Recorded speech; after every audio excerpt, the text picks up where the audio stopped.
Amanda, dinner parties aren't exactly new, and neither really is the basic human desire to connect with other people. But these days, I think we're lonelier than ever. According to a 2023 report from the Surgeon General that, I totally looked up online, we're in an epidemic of loneliness and isolation. That's sad. It is. People aged 15 to 24 are spending the least amount of time with each other, leading to the new nickname of the loneliest generation. And in a 2023 Pew Research poll, whatever that is, I don't even know, less than 30% of respondents under the age of 30 said they had 5 or less close friends. Faced with isolation, young people across the country are beginning to use social media to organize dinners, brunches, and drink meetups in hopes of making friends, or at the very least, feeling less lonely. I guess they're doing something. They're finally starting to. One such innovative youngster, Anita Machad, if I said that right, started a gathering called Dinner with Friends, a monthly dinner party featuring a themed 3-course meal in her Brooklyn Heights apartment. And now in its second year, she has a waiting list of hundreds of names long. That's insane. I know. What a cool idea. She's a badass. Her impetus was feeling alone in the city, literally crawling with millions of people. Between leaving her hometown college, starting a new job, and adjusting to her new adult life in New York City, Mashad felt like this loss of identity and came up with the idea to meet new people with similar interests. Good on her for finding community. And the more I was Googling all this stuff, she's not alone. One of my kids' friends is doing the same thing right here in Orange County with her new social club that already has 3,000 followers in less than 6 months. These young adults are literally redefining the idea of the, quote, dinner party. I love that so much, but what does this have to do with being cultured and curious? Because throwing a dinner party includes dishes from different cultures, engaging conversations about a gazillion topics, like the reason for our podcast, Amanda. Ooh, good point. And creating an atmosphere that leads to diverse tastes and traditions and hearing a bunch of stories that you wouldn't otherwise hear. It's an opportunity to learn and share and celebrate the richness of our human experience. Period. Hey everyone, welcome to Sorta Sophisticated, a podcast rooted in becoming more cultured and curious, where we endeavor to suspend judgment, expand our worldview, and learn to appreciate varying perspectives and values. But really, it's a show where we hope to enlighten anyone who cares on topics that might make them more interesting and well-versed humans, and just dangerous enough to hold their own in this sophisticated world. Sort of. And today, we're diving into the world of dinner parties, where the stakes are high and the soufflés are even higher. Literally, if you do it right. Whether you're aiming for a Michelin star experience or just hoping to keep your guests from running for the nearest fast food joint, we've got tips, tricks, and tales of woe that will make you laugh and learn, people. From choosing the right wine to deciphering the ancient mystery of the salad fork, we'll guide you through the do's, don'ts, and oh no, not again moments of hosting a dinner party. So grab your fanciest apron, pour yourself a glass of liquid courage, be sure a fire extinguisher is nearby, and let's figure out how to impress our friends without burning the whole damn house down. Our word of the day today is otiose. Our challenge, otiose. Otiose? O-T-I-O-S-E, otiose. Our challenge is to work this word into our podcast somewhere and make it seem like we meant to. What does ostios mean? Otiose? Ostios. Your face is an otiose. How do you not know what otiose is? Just kidding. Okay, I had no idea. I had to look this up. Otiose is a formal word used to describe something that serves no useful purpose or has no use or effect anymore. Like now that cell phones are everywhere, my landline is otiose. Non-existent. Non-existent. Okay, makes sense. So before this podcast becomes otiose, Nice. why don't you take us through some dinner party basics? Should we count that one though? I don't think so.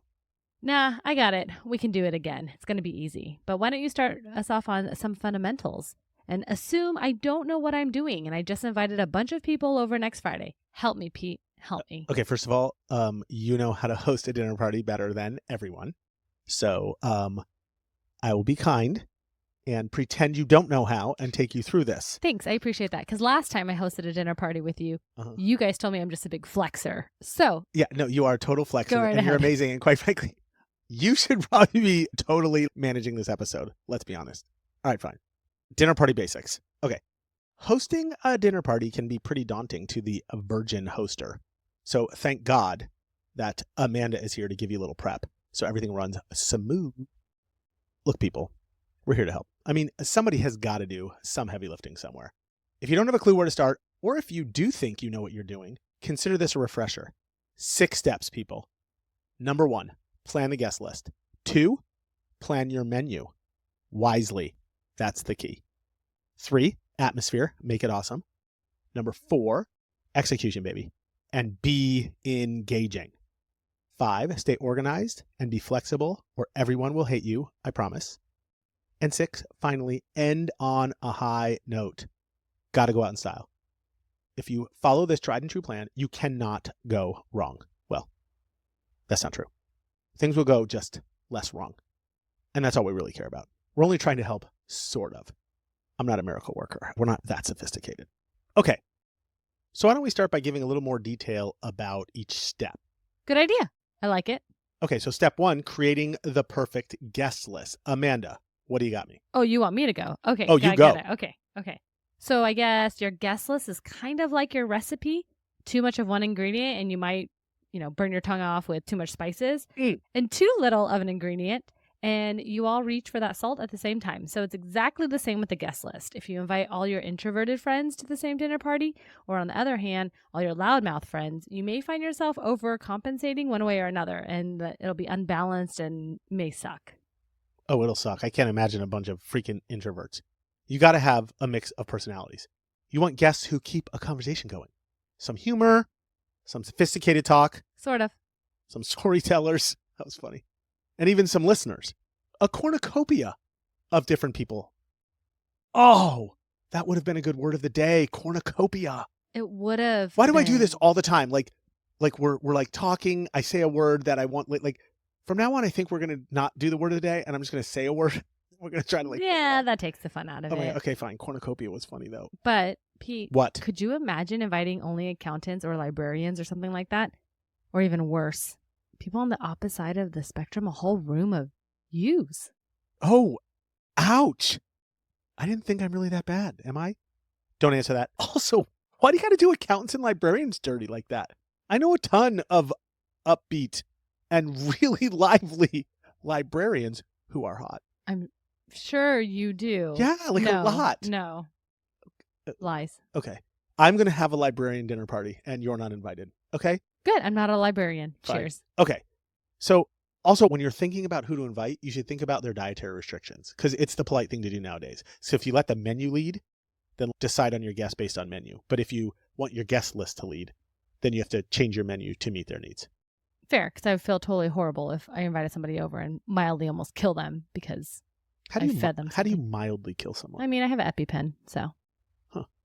Good for you. Okay, anything else for the guest list that we got to worry about? I guess maybe don't bite off more than you can chew.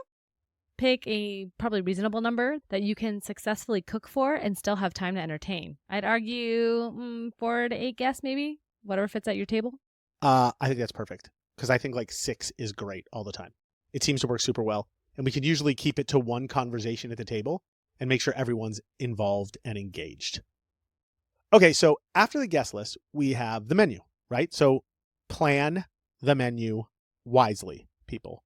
This can make or break your dinner party. Trust me. I mean, one thing that I would say, I know I don't do this, this is probably my little flex, but don't cook anything you've never made before. Oh my God. Because the night of your dinner party is definitely not the time to try out whatever new recipe you saw on TikTok. I would probably go with something tried and true and something you've gotten compliments on in the past. Though, you know me, Pete. Oh, I do. I absolutely will try new things on people, but it can be an epic fail. So if you want it to be successful, definitely go with something you know. I got a story. We have time for a story? Let's go. I got a story. So one time I tried to make lobster risotto. So epic fail, right? Totally effed it up. I overcooked the lobster because I had no idea what I was doing. And the risotto didn't have the right amount of saffron. That's like that special, like super expensive spice that people put into it that makes like risotto. And everybody was trying to be extra nice to eat what was like essentially rubber seafood on top of some like yellow sticky rice. And it was a total disaster. I should have stuck with my homemade pasta and meat sauce. And it was terrible. And at least I have this story out of it. But you're absolutely right. It sucks. But I have gone to your house and you've made new stuff. And by the way, it's worked every time. So Luck of the draw. Luck of the I draw. don't think it is. I think you just have a magic touch. And while we are on the subject of meal planning, just keep it simple. Start with an appetizer that doesn't involve lighting something on fire. You know, no flam bam, shish Thank you, blam. ma'am. No, is that not Flam it? bam. Thank you, ma'am. No. Never mind. Oh, like flambe or something? Yeah. Oh, that's not an appetizer. Isn't that a dessert of some sort? Got it. Yes. Okay. So then pick a main course that you can pronounce and always finish with a dessert that's more than just a cup of yogurt. And it sort of goes without saying, but maybe make sure you have enough food. Nothing is worse than people who are starving when they leave. They will never come back, or at least they'll make a bunch of excuses the next time you invite them over. One time, we went to a party and it was at 6 p.m. and there was drinks and quote-unquote snacks. Nah, it's dinner time, yo. What? Like they didn't serve you dinner? No, just snacks. And they didn't tell you? That doesn't count. That's terrible. They invited us over for... And now dinner. are they still your friends? Mildly? Yes. Sort No. of. Sort of. They're sort of, see, there you go, right? So what I do is I always have backup snacks. Like that way, if there's not enough food, like almonds, cheese and crackers. Where do you stuff them? In your pocket? No, I keep them like in my pantry, like ready to go. So almonds, cheese and crackers. Oh, when you're hosting a party, not when you go to a party. No, right. When I'm hosting a party, because I can figure out if people are still hungry, right? Like anything you can throw together like really fast, right? Like super easy. And don't forget drinks. Like wine, classic. But you have to offer regular stuff too. So you never know who's not drinking and why they're not drinking, right? So I've learned that over the years. So don't make any assumptions and don't pressure anyone either, like to drink. It's totally lame. So just have a lot available for people. I guess ultimately you want to aim for balancing the courses, like maybe a light appetizer, a good solid main course, and some cool dessert. Yes, I love that. Do you have give me an idea what you're thinking? Maybe bruschetta with tomato and basil, or a simple charcuterie board. Oh my God, I have rumbly in my tummy right now. Well, here, it's going to make it better. Go. How about like grilled salmon or roasted chicken with a seasonal vegetable? Just pop it in the oven. Perfect. Be done. Classic, simple. I love it. Maybe make a side of OG creamy mashed potatoes. Throw in some half and half and cream cheese. Secret sauce. And then you can make a lemon sorbet for dessert. Simple, refreshing. I love that, but I hate lemon, although that's a super go-to. That's a super simple recipe. I think that's good. Okay. But not everything is always good. So you probably should always have a backup plan. Why? Because Murphy's Law. If it can go wrong, it will go wrong. And I always have like some old rice in the fridge to stir up a fried rice or something, or, Yeah, of course you do. Don't I you? do. Miranda? And then, or, all of the ingredients to make a simple salad. So that way you could pull it out in a pinch. Let's go, Martha Stewart. Okay, anything before we go to step 3? I don't think so. All right, so we've done the prep work. We got the guest list sorted. We picked a menu. Now, like Sebastian says in The Little Mermaid, we have to create the mood. There you see her sitting there across the way. Okay, you probably don't want to hear me sing. You got to think of your dinner party like it's a freaking stage production, people. Except instead of actors, you've got your awkward friends, and instead of a script, you have, well, chaos. Yes, I love it. Ambiance is everything. Lighting should be dim, like dim enough to hide your mistakes, but bright enough to still kind of see. And if you want, you could add some mood by lighting candles. Nice touch. Music should be kind of low and steady, maybe some soft jazz or something like that. And if you want to be real fancy, you can have a centerpiece with some candles, which is kind of a nice touch, but just make sure those candles don't smell too flowery or people might just puke before they even taste the meal. The whole goal is you want to make people feel relaxed and comfortable. Yeah, right? Speaking of comfortable, shoot for a nice cool temp inside the house. More bodies tend to make things warmer, so crank up the air conditioning a few degrees and make it a bit on the chillier side. You can always have throw blankets around or something if need be. I never even thought about that. Right. Also, oh my God, I know I'm throwing a lot out there, but make sure you consider seating arrangements. Do you watch Curb Your Enthusiasm? Why would you ask me that? I barely watch anything ever. You already know this. That's right. I should probably stop asking. Is this you kind of like when you're in the van and they ask you a bunch of questions? What van? The van? The question van? I don't know the question van, but I do know this. That's hysterical. Okay. So in one of the episodes, it introduces something called middling. Middling? Like yes. fiddling? Like middling. And Larry David is the king of middling. So basically, he knows how to keep a conversation topical and fresh while making sure everybody still feels involved.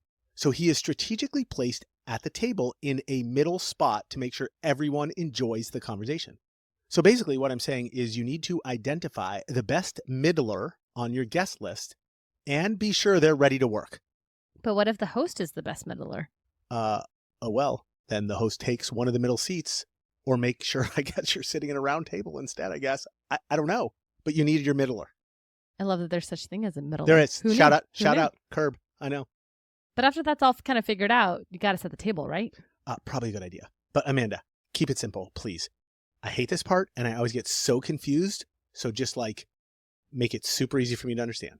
Okay, I won't freak you out. If this podcast was called Really Sophisticated, I'd have to explain all about where you put your fish knife and the soup spoon. Fish knife? And see, yeah. That's the problem.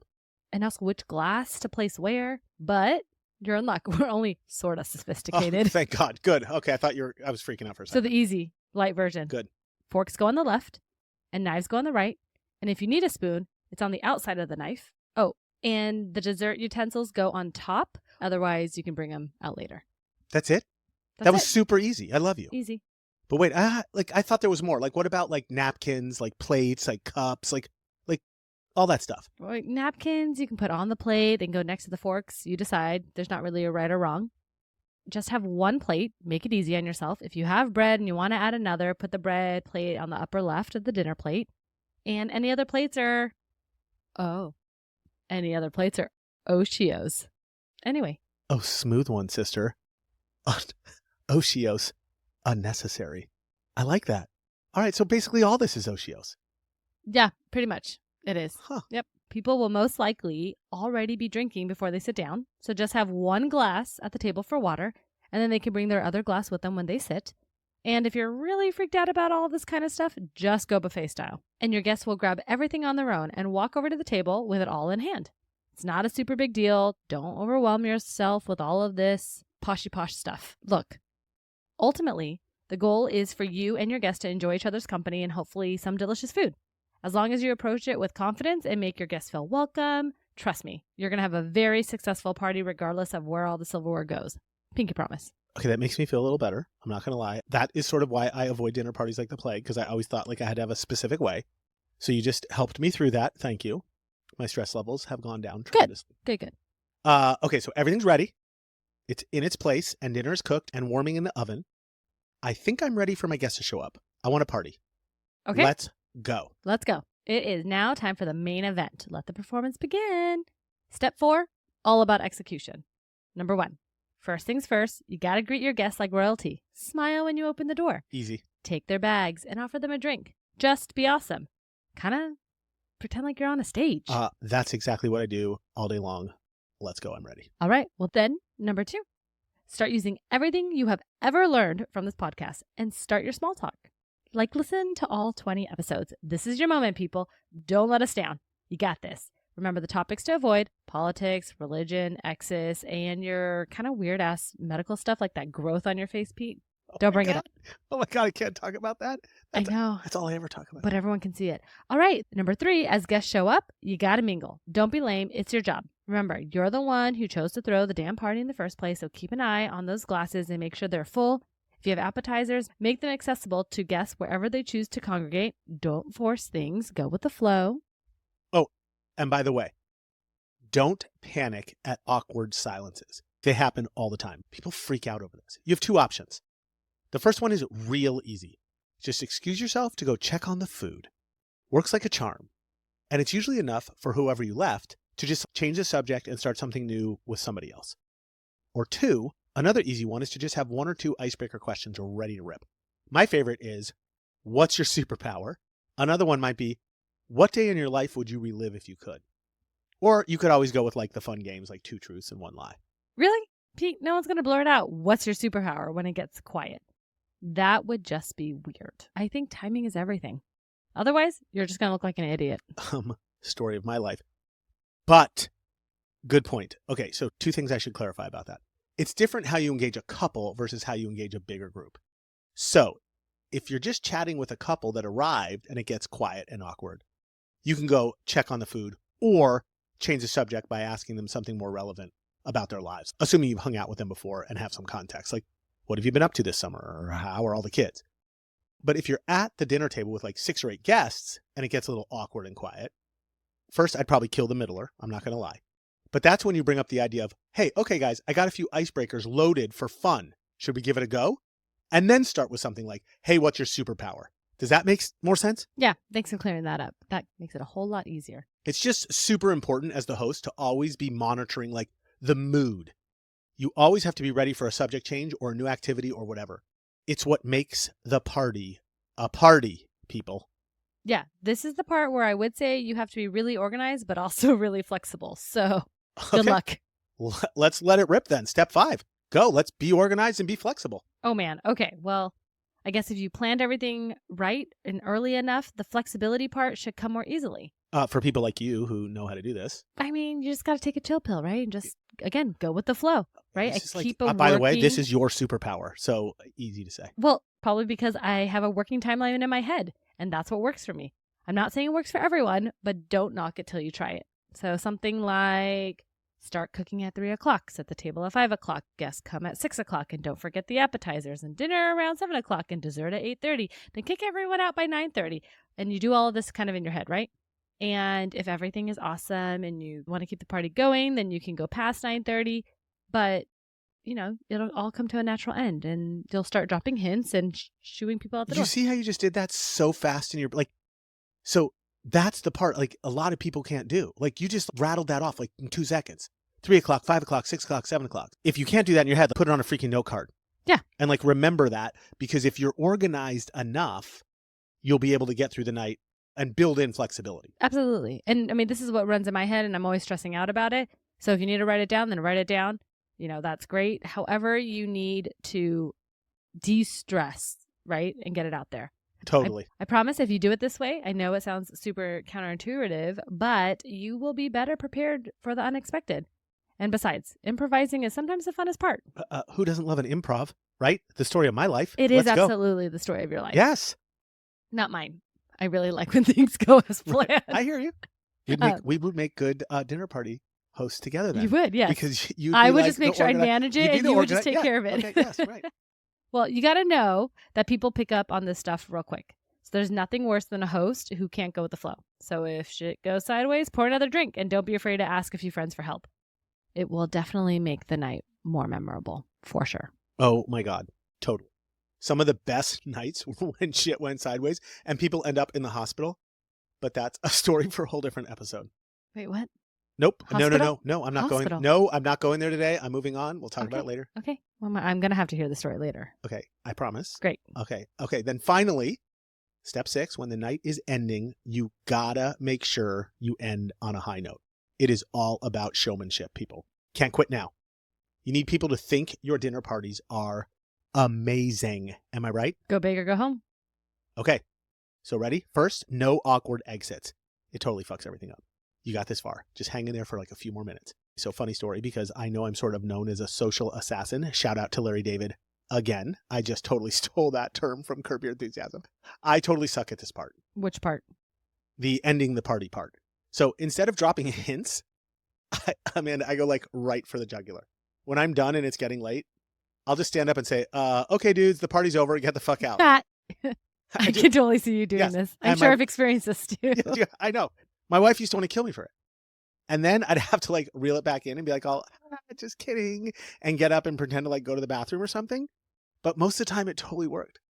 They rewarded bad behavior. Because in the next 10 minutes or so, people would start to migrate out.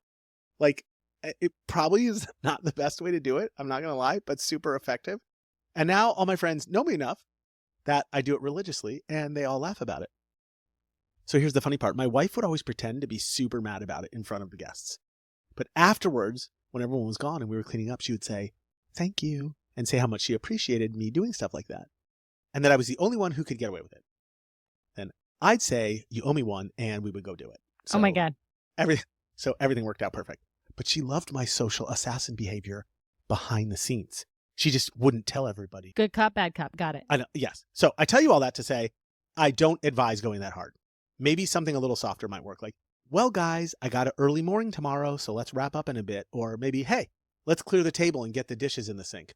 Those both work pretty good. And finally, when your friends do actually start heading out, don't forget to thank them for coming. An authentic expression of gratitude is a perfect way to close it. And sometimes I'll have extra cookies packed or a little something for them to take with them. Classy move. And that's it. Take a moment to breathe. You survived hosting a dinner party. Cheers to you.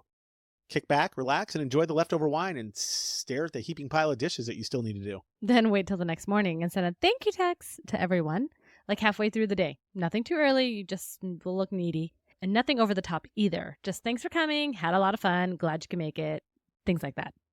So to sum things up, basically, if you're going to host a dinner party, be ready for a lot of planning, some fun creativity, and going with the flow when things don't go as planned. Focus on these 6 things: guest list, ambiance, menu planning, be engaging, stay organized, and end on a high note. If you can do these things, you're well equipped to host a dinner party that your guests will rave about long after the dishes are done. Enjoy the process and remember that the ultimate goal is to create a warm and inviting atmosphere where everyone can have fun. Okay, love it. Anything else you got before I fire off some fun facts? Do we really have fun facts about hosting a dinner party? Because I can't wait for it if we actually do. Well, there's not really fun facts about the actual Why you gotta get my hosting hopes up? See? of a dinner party. See what I said? I didn't think it would be fun to talk about how we added the napkin to our lap in 1841. And before that, we just wiped our face with our shirts. That's absolutely a fun fact. I just made that up. Well, So I have shit. So here's what I have. I have a bunch of Oshios facts that might be fun to bring up at the dinner party when shit gets a little boring. All right, fine. Let's go. Okay, so full disclosure, I have no idea how to work these into a conversation or anything. I'm just going to riff here, okay? The rest is up to you. Great. I love it. Let's go. Okay, totally random. Number Okay. 1. Did you know avocados are a fruit, not a vegetable? They're technically considered a single-seeded berry. No. A berry, Who knew right? that? Right. Next time I want berry pie, I'm going to ask for it with avocados and see what happens. Stop. Why not? I mean, I know you totally will. I'm going to. Absolutely. I'd like a avocado berry pie, please. Okay. Number 2. Did you know that the Eiffel Tower is 6 inches taller during the summer than in winter? No. Sometimes, What? Sometimes I'm 6 inches taller. Okay. Yeah, it's something called thermal expansion. When the iron heats up, the particles gain kinetic energy and it takes up more space, making it taller. What? I wish that totally happened to me in the summer. You know what I mean? That would be No, amazing. I don't. That's true? That's totally true. Okay. Okay, number 3. Allodoxophobia is the fear of other people's opinions. It's a rare social phobia that's characterized by an irrational and overwhelming fear of what other people think. And I am totally a chronic sufferer of allodoxophobia. You care what people think? I think so, yeah. Huh. A little bit. Don't we all? I mean, yes, I think we all do. Yeah, so when you're sitting around the dinner table, be like, hey, guys, I suffer from allodoxophobia. And then everyone can I be care like, what you oh, all me think. too. Right, exactly. Okay, wait, but on the subject of opinions, there's actually a word for someone giving an opinion about something that they know nothing about. Yeah, it's called Peter. Oh, shot! Okay, good one. Actually, it's called an ultracrepidarian. And Like the a crustacean? an ultracrustacean? An ultracrepidarian. The official definition is someone who talks shit about something beyond their expertise. Oh. Yeah. Okay, number 5. Human teeth are the only part of the body that cannot heal themselves. Teeth are coated in enamel, which is not a living tissue. So that's why dentists make so much freaking money. Who knew? That's why cavities are forever. I know. Crazy. Okay, do you get where I'm going with all these? I'm totally random here, right? Yeah, Like, yeah, it makes sense. These are like rando Things things that to bring you up. can bring up. I know. It's weird. Okay. Do you know the phrase to raise? This is actually a good one for a dinner party, actually. Number 6. Do you know where the phrase raise a toast comes from? Sure don't. The ancient Romans used to drop a piece of toast into their wine for good health. Hence, 2,000 years later, we raise the toast or raise a toast. I love it. I know. Next time I'm going to drop some toast in my champagne glass. Let's do it. People are going to be like, what is wrong with you? Right. People are going to be like, you crazy. We'll be like, no, dude. We're like famous podcasters. Relax, everybody. Number 7. A chef's hat has 100 pleats. Do you have any idea why? Because 100 degrees is what water boils at, maybe in Celsius. Oh, good one. I didn't even think of that. But no, I think that's totally a good runner-up answer. Apparently, it's meant to represent the 100 ways you can cook an egg. And by the way, I think your answer is way more sophisticated. From now on, I think we're going to go with that. But also, does water boil at 100 degrees Celsius? Celsius, yes. Huh. Fahrenheit 212. But Celsius, yes, 100 degrees. Huh. That's how Celsius was like created. Glad I'm so sophisticated You are without totally. knowing it. Okay, number 8. Which letter doesn't appear in any of the states' names, like in the United States? A letter? Which letter, like one letter in the alphabet out of the 26, does not appear in any of the states' names? Wow, it's not one that I can probably think of quickly. Other like Y, X. X? Is that in New Mexico? New Mexico. Mm. Mm-hmm. Z, Arizona. Mm-hmm. Yeah. All the hard ones are kind of there. Q. Oh, wow. That in there. That is a hard one. I know. Yeah. Okay. All right. Do you know the real name for a hashtag? Like that, the hashtag you use for like hashtag this, hashtag Yes. that? What? I was born when it was the pound sign. No, it's not the pound sign. That's not the name of it. It's called an octothorpe. I'm sorry. What? Yes, an octothorpe. Is this before it was the pound sign? No, I don't know who came up with pound sign. So the octo is because of the 8 points at the end of each, like 2, 2, 2, 2. But the thorpe part is like totally a mystery to me because I couldn't find it anywhere in Google or AI or anything. So like it's an octothorpe. That's all I know. Yay. So next time be like all octothorpe podcast episodes rule. Okay. The octothorpe, sort of sophisticated. All right. So next one. Mickey and Minnie Mouse? Well, I don't know them, but I know of them. Well, that's what I mean. Okay. Okay. What about them? Did you know they got married in real life? What are you talking about? Like the voice actors. Stop Like, it. Yes. Russie Taylor, Minnie, and Wayne Allwine, Mickey, got married in 1991. And they stayed married for like 18 years until Wayne died from like a crushed larynx from trying to talk like Mickey his whole life. Did he actually? No, I made that part up. He like died of cancer. But yes, they were like 55 years. They weren't like the original Mickeys, but they were like the ones like during the 70s and 80s. And then they ended up like divorcing their spouses and then getting married. And that is the rest is history. Cool Disney fact. So yeah, Mickey and Minnie. Okay. Next one. Do you know dolphins have names for each other? Like real names? Like Danny the Dolphin or Peter the Porpoise? Well, I don't think they need like mammalian distinction at the end, like dolphin or porpoise. Like it could just be Danny or Peter. Sure. But their names... Alliteration's much better. Right. But okay, smarty. Their names are like dolphin sounds. They're all unique. So according to National Geographic, I mean, they're famous, so this has to be real. Dolphins use a unique whistle to distinguish between different members in their pod so they can get each other's attention. They're friggin' geniuses. Like, dolphins are incredible. Yeah. So, so smart. Oh, by the way, when like dolphins drive by and one dolphin whistles at another, like do the girl dolphins get mad at the boy dolphins? But really, they're just calling their names. That's super weird. Wow. How do they flirt if you can't whistle? Maybe it's a different whistle. I know. I'm so ageist. It's disgusting. Okay. Can I keep going? Ageist or sexist? Both. Oh, okay. Okay. Can I keep going? Yeah. How many more you got, though? Like 3 or 4. Okay. Go for it. Okay. You know the blob of toothpaste on a toothbrush? Oh, Lord. Uh-huh. Twice a day, every day. Dentist orders. What about this blob? Okay. It's got a name. No. It's just a blob. No. That would make it pretty Otios now, wouldn't it? Oh, my God. That word. If it's just blob. Okay. I love Otios. That's my new favorite word. Okay. It's called a nurdle. No, it's not. It's a nurdle. No. Yes. It originated from the tiny pellets of plastic raw material that they use in the manufacture of plastic products.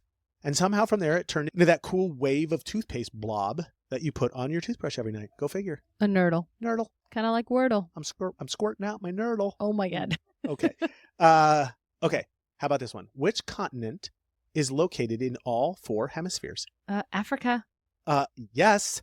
The continent of Africa carries that prestigious distinction. Good on you. I wonder where you would go to have to stand in all 4 hemispheres at the same time. No. Could you straddle it like this? No, that's not like the 4 corners. It doesn't work that No. way at all. It just means that like some part of Africa is located in each hemisphere. Like South Africa might be in like one so hemisphere. not the 4 corners. And like Morocco is in a, yeah. No, there's Okay, not like okay. a point. No. Well, Okay. that makes it less fun. It does, but it was still a cool fun fact for a dinner party. Okay. How about why do lemons float and limes sink? I mean, can we just start off with, I didn't even know that lemons float and limes sink? Why? Because limes are fat. Okay, No, just they're kidding. not. They're Whatever. smaller. Okay, I was kidding. Maybe they're more dense. Even though they're both... They're dense You on just the nailed it. outside of the You did- skin. Oh my... Okay, you're awesome. They're both citrus fruits, but they have different densities, which causes unpeeled limes, you're absolutely right, to sink if they're submerged in a liquid. I'm a good guesser. You a genius. Not only are you the dinner party superwoman, you also have the fun facts. I love this. I pull it out Okay. of my ass. Right, totally. Okay, did you know it's illegal to own just one guinea pig in Switzerland? Why would you own a guinea pig, first of all? Because I think they're cute. No, they're really loud and annoying. Sorry if you own a guinea pig. We had one when we were young, and it was the loudest creature. But second, that is really random. And why is that even a thing? Who made that a law? Why one? I don't even want one. So why would I want two? I have no idea. I don't know who makes it laws. I'm only reporting on facts. But in Switzerland, it's considered animal abuse to own only one guinea pig because they're considered social beings and would get too lonely. How about dogs? They're social beings. I don't know what to tell you, dude. Also, does animal control monitor this? Do you have to register your guinea pig? I know nothing. I don't live in Switzerland. I've never been there. I don't know if there's like a guinea pig police department running around the city checking on everyone. I'm very curious now. I just love Switzerland. I'm very curious. Okay, finally, are you ready for this?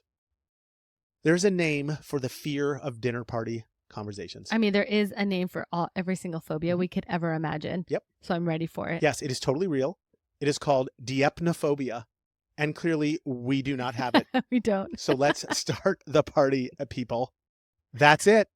There's a bunch of absolutely random facts to use at your next dinner party, which should totally help you just in case you actually do suffer from diepnophobia. Okay, but wait. What? I've been waiting the whole episode for this. For what? Why do you keep saying throwing a dinner party and not just having a dinner party? Do you know? Do you? Oh, that's what I'm asking you. Okay. Well, this one took a bit of sleuthing. And while You do know. I do. Well, I didn't know like off the top of my head. I had to like look it up. Okay. Okay. I couldn't find an exact answer, but I'm pretty sure it stems from the verb to do in an informal or spontaneous way. Like I just grabbed some drinks and Cheez-Its and threw something together. Like the same way as throwing on something to wear. You just grab what's around you. So in the same way you just turn up the music, open the fridge, pour a drink, and start partying. You just throw together a party. Then after a while, it turned into more like of a planning thing and not as impromptu. And so there you have it, the origins of the phrase throwing a dinner party. I love it. Thanks. Well, hopefully y'all feel a little more sophisticated when it comes to being a hostess with the mostest. And remember, dinner parties are about bringing people together, not about impressing them with your souffle skills. Don't forget, if all else fails, you can always order pizza and pretend it was part of the themed party. Who doesn't love pizza? All right, Pete. Give me the 5 things I need to know to file away for the next party. I don't know if I have 5 really, but I'll just rip through this. Okay, so first, watch The Menu, the 2022 horror comedy. Oh, it's a movie. Yes, starring Ralph Fiennes and Anna Taylor-Joy, about hosting a pretty exclusive dinner party. Not because you'll learn anything, full disclosure, not even close, but more because it's just freaky as shit and totally worth watching. And I just thought of it because it's a dinner party movie. I do like myself some Anna Taylor-Joy, Oh, no. so here we Yeah, go. no, but it's creepy. Okay, second, at your next party, ask someone if they know anything about hosting a dinner party. Okay, just kidding. That would be really stupid. Don't do that. Really, all you need to know for this one is like, just remember the basic principles we already reviewed. Plan the guest list, plan your menu, make the atmosphere awesome, execute and engage, stay organized and flexible, and finally, end on a high note. All right, well, there you have it, dear listeners, and thanks for tuning in to today's episode on how to host a dinner party. If you've been taking notes, you're now ready to transform your humble abode into the social event of the season. Just remember, the secret to a great dinner party is a killer playlist, a stress-free menu, and pretending you didn't hear your best friend's story about her cat for the 15th time. Keep the drinks flowing, the awkward pauses short, and the dessert irresistible. We'd like to think we've shared just enough information to make you either a flaming nuisance or a little more sophisticated to your fellow humans. Sort of. And remember, the best parties are the ones where everyone laughs, even if it's at your cooking. If you enjoyed this episode and found it particularly interesting, don't forget to subscribe, leave a review, and share with your peeps. And remember, if all else fails, just serve cheese. It's the duct tape of dinner parties. Until next time, may your soufflés rise and your guest list stay drama-free. Stay curious and stay inspired.